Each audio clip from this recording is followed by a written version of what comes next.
¿Qué vemos en Génesis? En los primeros 2 capítulos de Génesis vemos la creación de todo lo que conocemos, ¿sí? El sol, la luna, la tierra, el agua, los animales, el primer hombre, la primera mujer. Bastaron 2 capítulos de Génesis para describir la creación del universo que conocemos. Pero capítulos después, en el libro de Éxodo, son 13 capítulos que Dios se toma el derecho de describir la creación de algo bien importante. ¿De qué estoy hablando? Del tabernáculo. 13 capítulos contra 2 en Génesis. Entonces, eso a mí me hace pensar, hay algo importante que Dios nos quiere decir ahí. No solamente información, porque a veces lo leemos y empieza a hablar acerca de muchas telas, de dimensiones del tabernáculo, y dices, déjame lo paso. Así como cuando vemos la genealogía en Mateo. Siguiente. Los saludos de Pablo. Qué amiguero era el Pablo que se aventaba los saludos. Entonces, Dios empieza a describir el tabernáculo, cómo se iba a hacer el tabernáculo. Dios manda hablar a Moisés al monte Sinaí, donde le fueron entregados también los 10 mandamientos o las tablas de Moisés. Entonces ahí mismo Dios le revela el plano de cómo va a ser esta tienda. Y es bien importante que notemos que el tabernáculo que Dios le muestra a Moisés en Éxodo es un reflejo de lo que se había vivido en Génesis, cuando Dios, ¿se acuerdan cómo decía que Dios estaba en el jardín del Edén? Dice que se paseaba. Entonces, tabernáculo viene de la palabra Mishkan, que se llama lugar de habitación. No es una tienda de acampar, no es un colchón inflable, es un lugar de habitación. Entonces, esta misma palabra la podemos encontrar en Génesis, cuando Dios se paseaba en el jardín del Edén. Dice que podía pasearse junto con Adán y Eva, ¿verdad? El pastor Richard dice que tomaba un café. Entonces imagínate la cercanía que tenía con Adán y Eva. ¿Qué pasa? Adán y Eva la riegan, como seguramente tú y yo lo hubiéramos hecho. Y Dios dice, ok, ellos ya tienen su propio juicio porque tomaron el fruto del árbol del conocimiento del bien y del mal. Entonces ellos definen por sí mismos la moral. Ellos ahora son capaces de decir qué está bien y qué está mal, ¿sí? Ya no me necesitan a mí. Pero si los dejo aquí en el jardín del Edén y comen del árbol de la vida, van a vivir eternamente separados de mí. Y dijo, no. Entonces, ¿qué hace? Adiós, sálganse de aquí porque no les conviene. ¿Lo hizo por odio? Lo hizo por amor. Entonces, pone en la entrada del jardín a 2 querubines, resguardando el lugar. Ok, guárdense esa imagen, 2 querubines con una espada que guardaba el lugar. Ahora, aquí Dios en Éxodo inicia el plan de restauración. Digan conmigo, plan de restauración. Dios deseaba volver o restaurar la imagen de Dios en el hombre porque la había perdido. Entonces, en Éxodo, cuando Dios empieza a describir este tabernáculo, usa muchas frases que vamos a ir viendo y espero ser conciso y claro. En Éxodo 25:8 dice esta frase, dice que me hagan un santuario para que yo habite entre ellos. Dios, ansioso de estar con nosotros, dijo que me hagan un lugar para reposar. ¿Por qué no podía estar así nada más porque sí en donde quisiera en ese momento? Porque la santidad y el pecado no conviven. Otra vez, la santidad y el pecado no conviven. Entonces Dios le da las instrucciones a Moisés a elaborar una tienda, un tabernáculo que estaba dividido en 3 áreas. La área digamos que la de afuera, donde todos teníamos acceso. Voy a hablar incluyéndome, pero sabiendo que eso fue hace mejor aproximadamente 6,000 años, pero voy a hablar así incluyéndome. Todos teníamos acceso a esa área, incluso el sacerdote. Se llamaba los atrios, y luego después teníamos el lugar santo y después brincábamos al lugar santísimo. Ok. Dios describe paso a paso cómo debe estar elaborada esta tienda. Habla acerca de el tipo de madera que se va a usar, con qué material va a estar recubierta la madera, qué tipos de telas. Habla acerca de tela azul, púrpura, escarlata, lino fino. Habla acerca de cuántas argollas debería de tener cada uno de los objetos que se encontraban dentro del tabernáculo. Muy específico. ¿Y por qué será que Dios se tomó el tiempo de usar una tercera parte de Éxodo para describir esto? Conforme vamos entrando al tabernáculo, les dije que lo primero era el atrio o los atrios. Ahí encontrábamos materiales de bronce y luego entrábamos al lugar santo y encontrábamos materiales de plata y de oro, y luego entrábamos al lugar santísimo y encontrábamos oro puro. Entonces, vamos a ver qué Dios nos quiere enseñar en esto. Entre más nos acercábamos a su presencia, más puro se volvían los materiales. O sea, que lo impuro no podía estar delante de su presencia. Cualquier cosa inmunda que estaba en contacto con la presencia de Dios era consumida. ¿Se acuerdan cuando David iba transportando el arca y Usa, uno de los acompañantes de David, Dios había dado las instrucciones de cómo mover el arca, y David, por conveniencia, la subió a una carreta, y dice que los bueyes se movieron, el arca iba a caerse, y Usa dice, así como tú y yo creo que hubiéramos reaccionado de que, ay, que no se caiga, porque esto es algo muy importante. Usa toca el arca, ¿y qué pasa? Muere. ¿Por qué? Por desobediencia. Porque Dios había puesto un estándar de cómo hacerlo, un método de cómo hacerlo, y lo habían violado. Entonces Dios trae muerte en ese momento a Usa. Entonces, solamente los levitas eran los que tenían permitido cargar el arca. Y aún así el deseo de Dios para habitar entre ellos, entre el pueblo de Israel, era mayor, y proveyó la solución. Proveyó el plan de, ¿cómo dijimos al inicio? El plan de restauración. Gracias. ¿Qué hacía el sacerdote? El primer objeto que se encontraba en la tienda era el altar de bronce. El altar del holocausto, perdón. El sacerdote sacrificaba un animal una vez al año, di conmigo, una vez al año, en el día de la expiación, aproximadamente en septiembre y octubre, una vez al año, pidiendo perdón por todo el pueblo. Además de ese sacrificio, él hacía otro sacrificio para sí mismo, para limpiarse, y aparte otro más. Diga conmigo, eran 3 sacrificios. Uno por él, uno por el pueblo, y el otro como chivo expiatorio. ¿Se les hace familiar esa frase o esa palabra? Ok.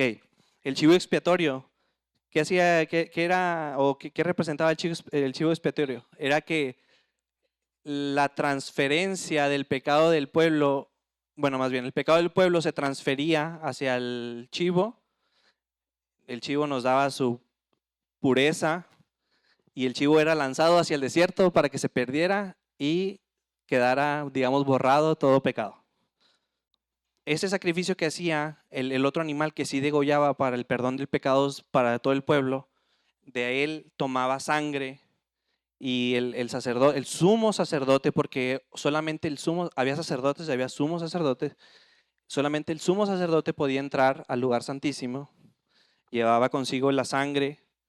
En la parte superior del arca había 2 querubines.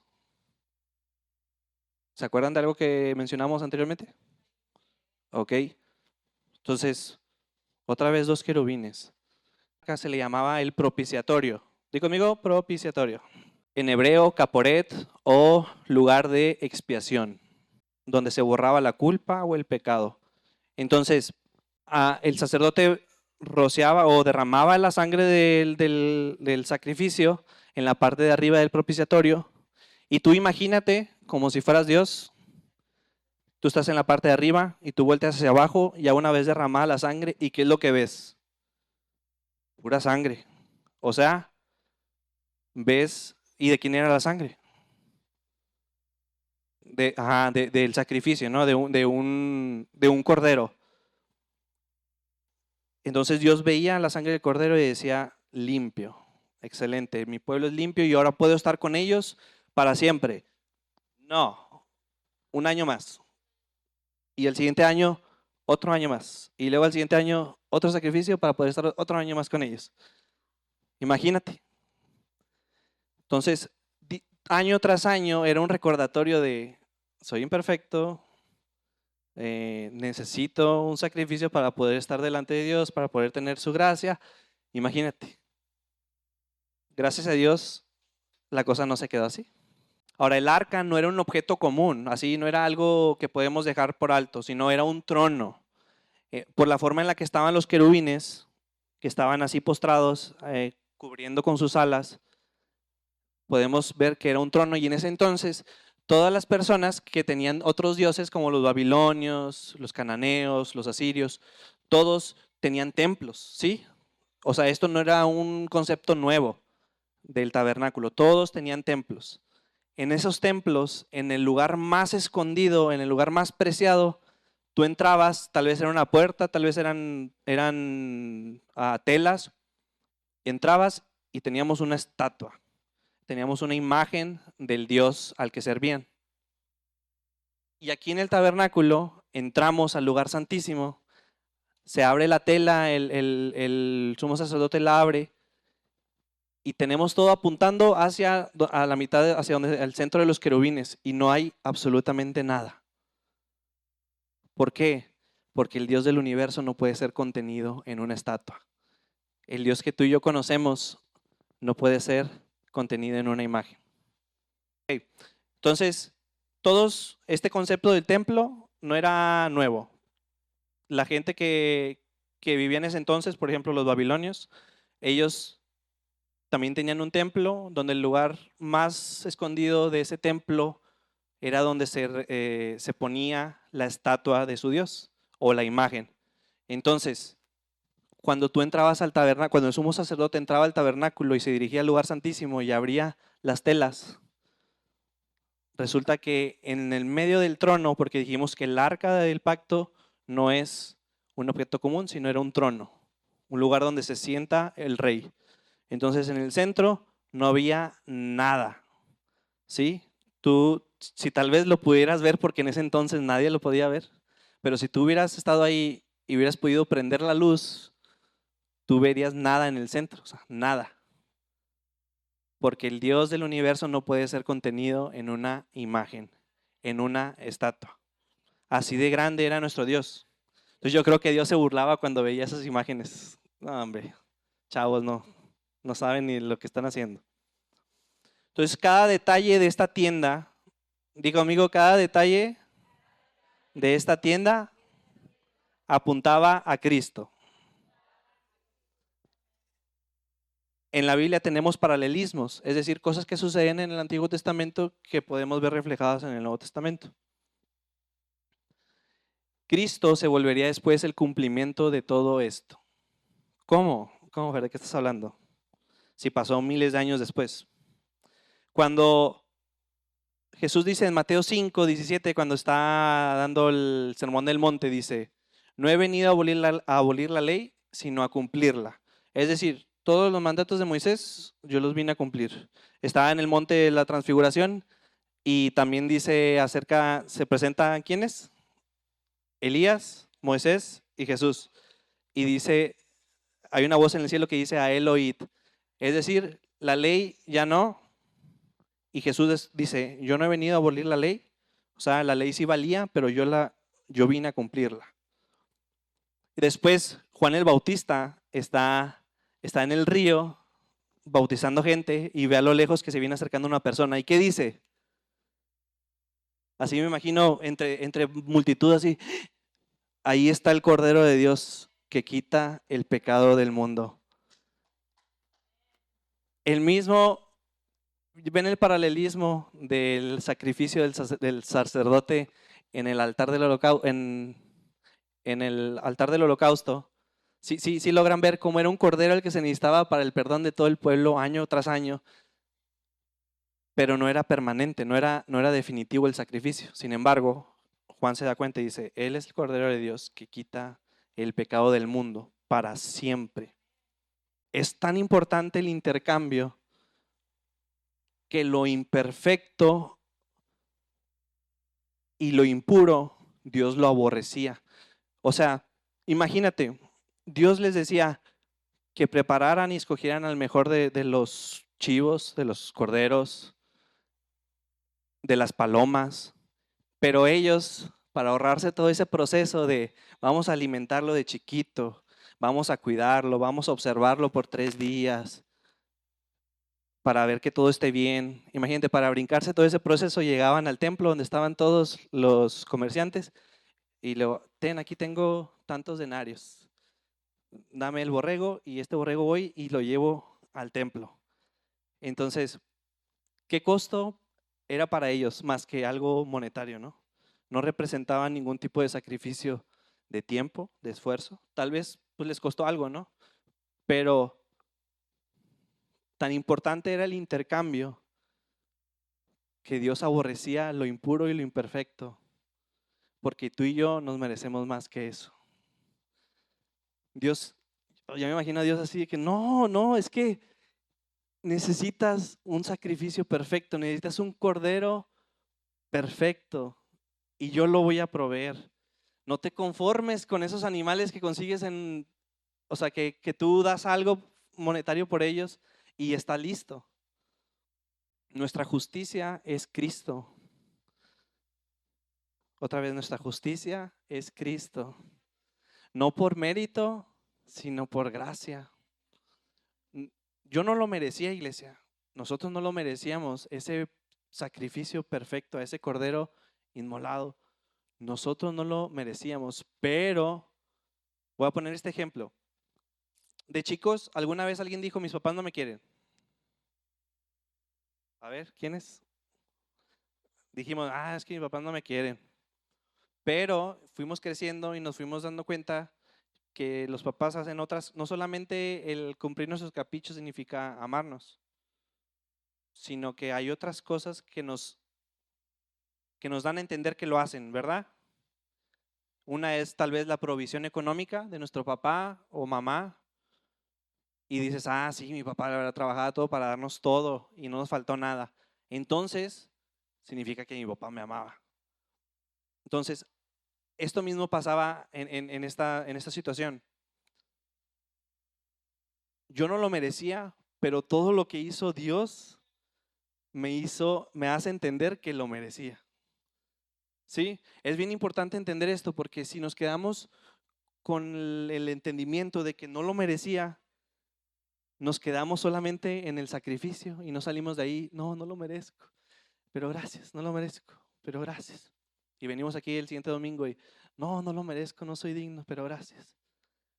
Yo no lo merecía, pero Él me hizo entender que lo merecía. Entonces eso nos lleva a una realidad diferente de no lo merecía a lo merezco porque tú me lo demostraste y de aquí en adelante yo parto. De aquí en adelante yo puedo hacer lo que Jesús hace.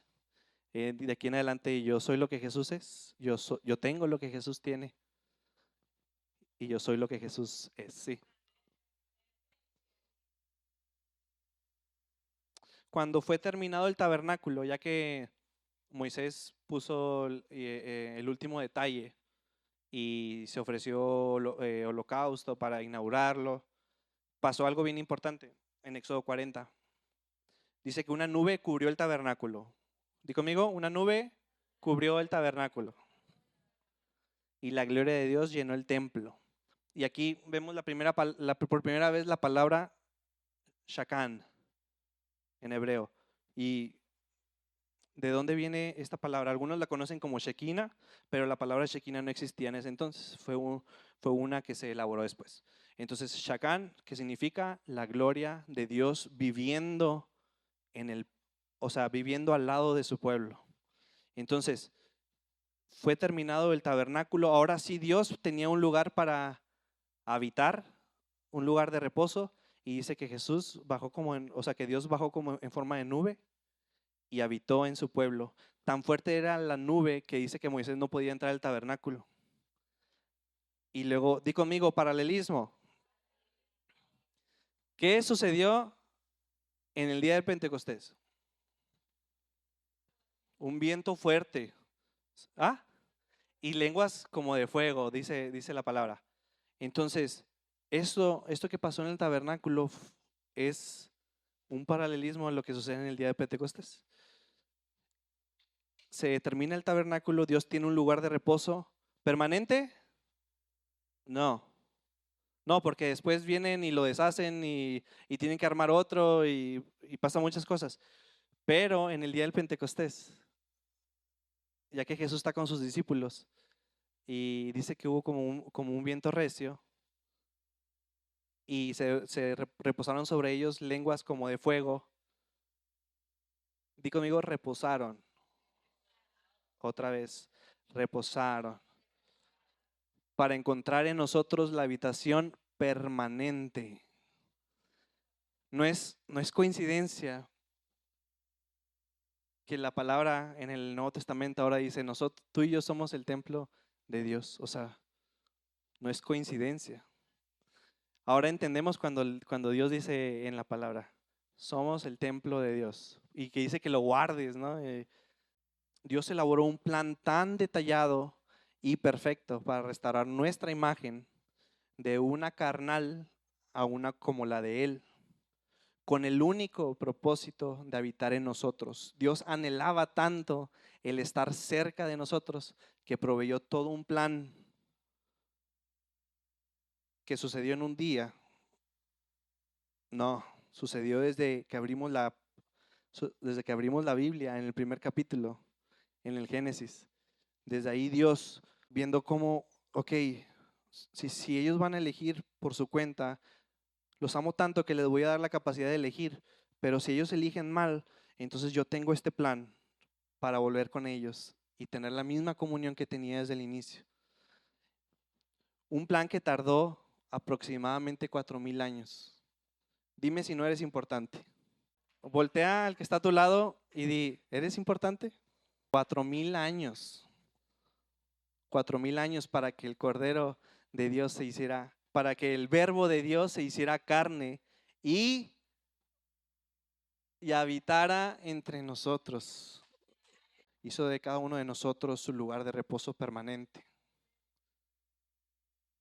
Y la Biblia a la iglesia le dice, la llama como la novia y a Cristo como el novio.